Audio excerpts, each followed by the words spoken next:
Fitzy and Whipper. I'll never not love you. Thank you, mate. Me too. I will always love this you. is Michael Bublé's new song. Yeah, right. I will never not love you. And we're just waiting to speak to the great man now. This is amazing. Because it's been a while since we've spoken to Michael. He is one of the best interviews you'll ever do, Michael Bublé. Always a guy. great bloke. Is he there yet? Is he there? Can you... Oh, no. They don't hear us. They don't care. What? No, we do care. Michael Bublé, we always care. They don't care. We They don't care. care. No, it's my fault. Because you can hear me, but you can also see me, right, gentlemen? Yeah, we can see you. Well, yeah, Can well, I show you the entrance? I tried to do an entrance so you guys would think, we've never seen that from an entrance. Yeah, of yeah, go for it. international Go. superstar. 3, 2, 1, action. Hey. Well, here we go. I just came up the stairs. Right, you've done the fake hello. stair walk. Well, can I say, the background is quite boring. You're in a corner there with some white bricks behind you. And is that a real plant or is that a fake plant behind you, Michael? You're in prison. It's a prison. It's a prison. Truthfully, it was either the fake plant to dress it up or the just pure metallic toilet that I have. Yeah, one of the stainless steel. Well, see, we might have Yep. thought that we found out the other day that Ed Sheeran's got an underground pub under his house. I mean, Michael, and here's another one for you. Canadian, is it true that Chad Kroger from Nickelback has got his own ice hockey rink in his house? Did you hear about that? Have you met him? I know Chad really well. Yes. But I'm really I'm upset right now that you guys don't know. What have you got? What do you got? I have a bigger hockey rink in my basement. Wow. Do you really? I do. You got I him. do. I basically spend almost all my money. I've turned into the MC Hammer of pop jazz. Okay. I have nothing left, but you know what? I just skate down there hungry. Do you know what, though? Yeah, I have an ice rink in the house. Isn't that crazy? That is When you amazing. spend that sort of money, though, you'd want to make sure that you're maximising and using it. It's like the equivalent of us here in Sydney. We'll go and buy a surfboard thinking I'll take up surfing, and you never do. How often are you actually pulling the skates on? I don't put the skates on a lot, but you know what? My milk never goes bad. Ever. So it's Ever. a huge esky, is it? You know what's funny right now?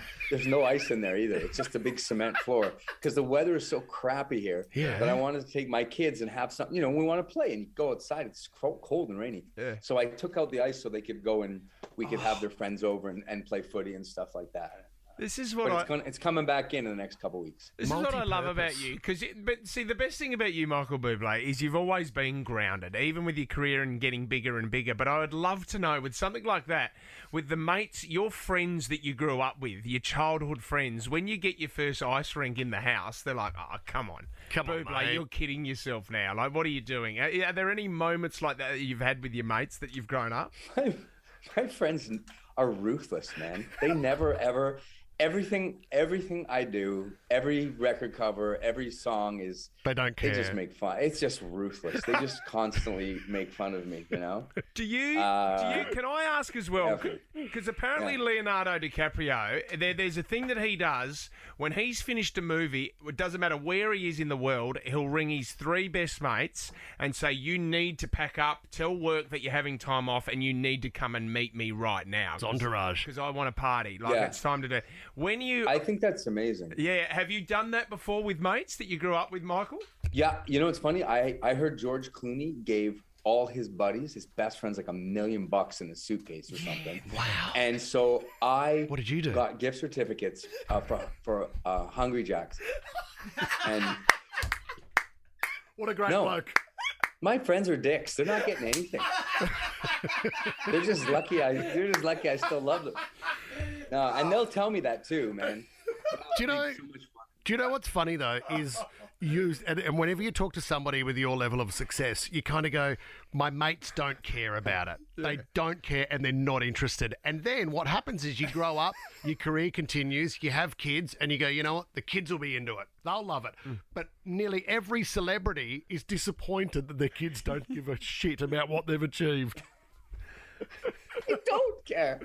Of course they don't care. They don't understand either No. why people even, no, Funny. they don't get it. All right, well, They don't get it. the ice rink's one thing. What about when you look at celebrities and Nicolas Cage, we often have a bit of a laugh about because of the things that he's bought over the years with his success and the Yes. money. Is there something that you have spent a bit of coin on and you look back on it and go, "I was an idiot"? I didn't need that sword.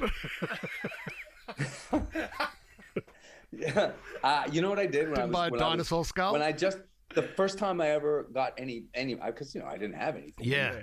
I went and I bought gold coins. Awesome. Don't ask me why. I had a friend that said, you got to buy, he said, buy gold because the whole world is going to go and there's going to be no more money in banks. And I was like, oh, okay. So I bought these coins and I bought a bunch of gold coins and all I did was I ended up, my buddies would come over. We would get just shit faced. And then I would play poker with them. And my dad would come over in the morning and he'd be like, dude, why are there $100,000 of gold coins?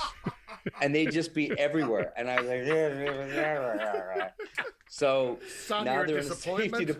they're in like a safety deposit box and, How and funny. my And dad doesn't trust me. And you're just waiting for the world to end so that you'll be proven right.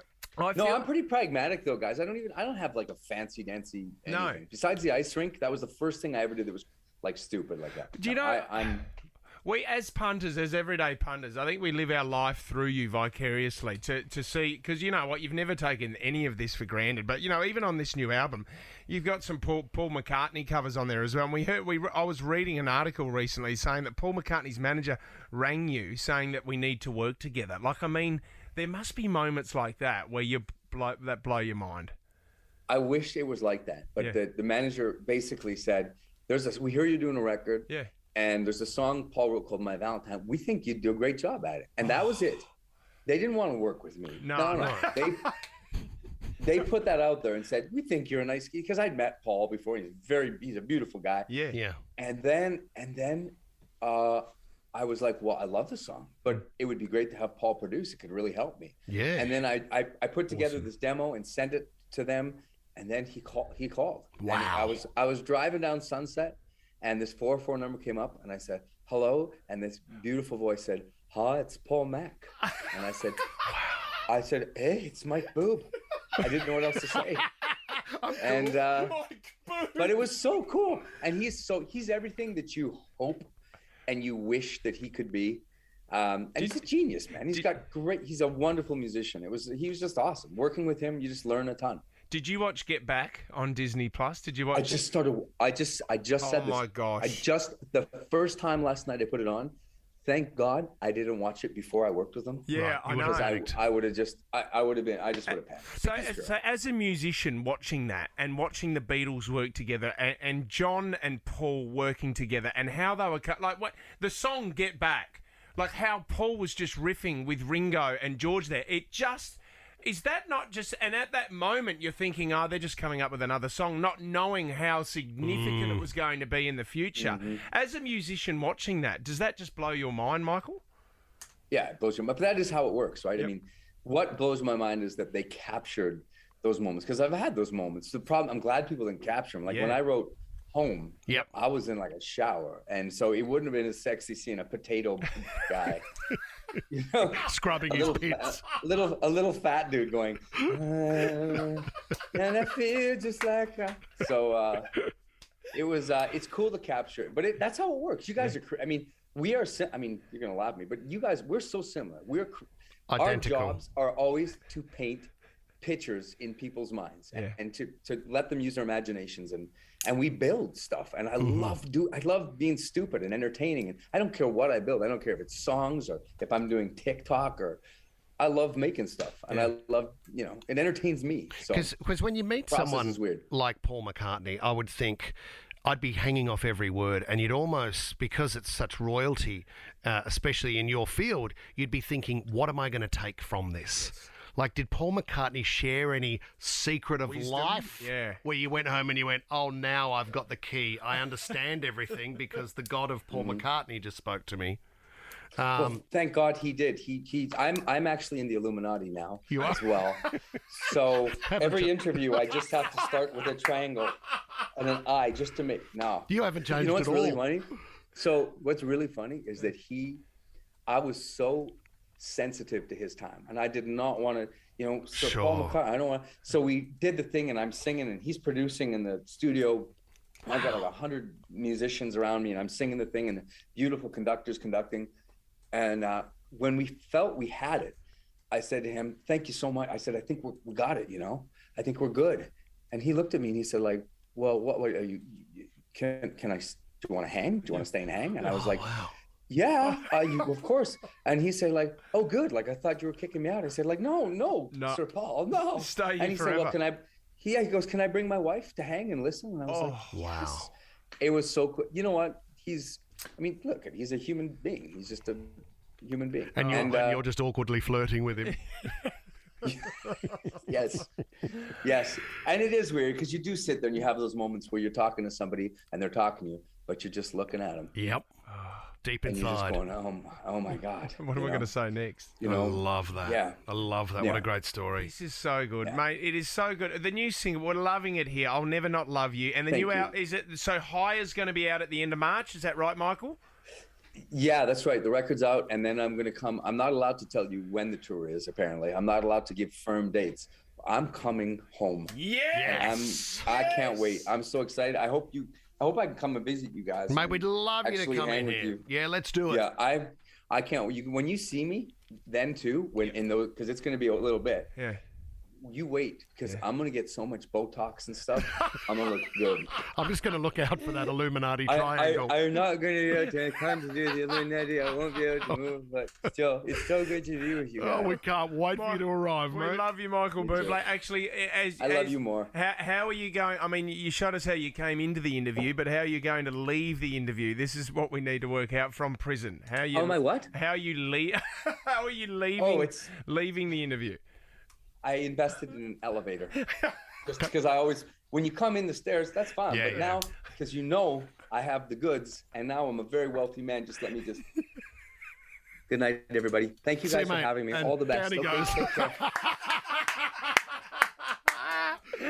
This shit's broken. What the hell? Why? Jesus! No, dude! It's going up and Oh, down. for God's sake. All right, guys. Oh. Well, I just want to thank you guys so much for having me. I hope you all enjoy Higher. Are you on a really slow trampoline? Roller coaster. Oh, Jesus. He's getting sick. Oh, God, my legs are killing me. Oh, Jesus. Thanks, buddy. Michael Boob, we Thanks, love guys. you, mate. See you, buddy. Have a great day. See you, legend. Bye-bye. Bye, guys. Fitzy and Whipper.